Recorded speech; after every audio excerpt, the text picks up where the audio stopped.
उत्तर प्रदेश की VVIP seat Lucknow. वैसे तो इस सीट पर बीजेपी का दबदबा है और इस सीट को बीजेपी का गढ़ माना जाता है।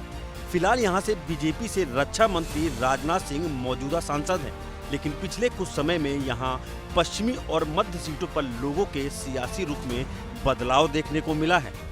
इस बार बीजेपी ने राजनाथ सिंह को 5 लाख वोटों के अंतर से चुनाव जिताने का लक्ष्य रखा है, पर बीजेपी के लिए इतना आसान नहीं होने वाला। वैसे कि पिछले कुछ समय में यहां पश्चिमी और मध्य सीटों पर लोगों के सियासी रुख में बदलाव देखने को मिला है, इसलिए दोनों सीटों पर सपा का फिलहाल कब्जा है।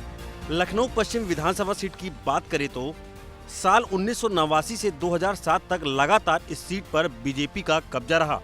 3 बार बीजेपी के राम कुमार शुक्ला और 3 बार लालजी टंडन इस सीट से विधायक रहे, लेकिन 2012 में समीकरण बदले और सपा ने सीट पर कब्जा कर लिया। 2017 में बीजेपी ने वापसी फिर कर ली, लेकिन 2022 में फिर सपा ने कब्जा कर लिया। लखनऊ पश्चिम सीट पर सियासी परिवर्तन के पीछे साल 2012 के परिसीमन बड़ी वजह है।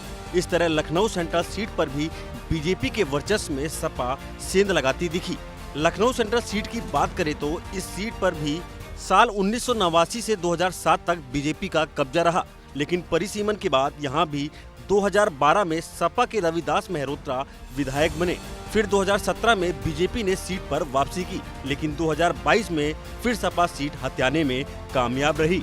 मतलब ये है कि परिसीमन के बाद लखनऊ की पश्चिमी और मध्य सीट पर समीकरण बदल गए। ऐसे में इन दोनों विधानसभा सीट की वजह से बीजेपी की राह आसान नहीं होगी, और अगर बीजेपी अपने गढ़ लखनऊ में जीतती भी है तो बीजेपी ने जो 5 लाख के अंतर से जीतने का लक्ष्य रखा है उसे पूरा करना किसी चुनौती से कम नहीं होगा।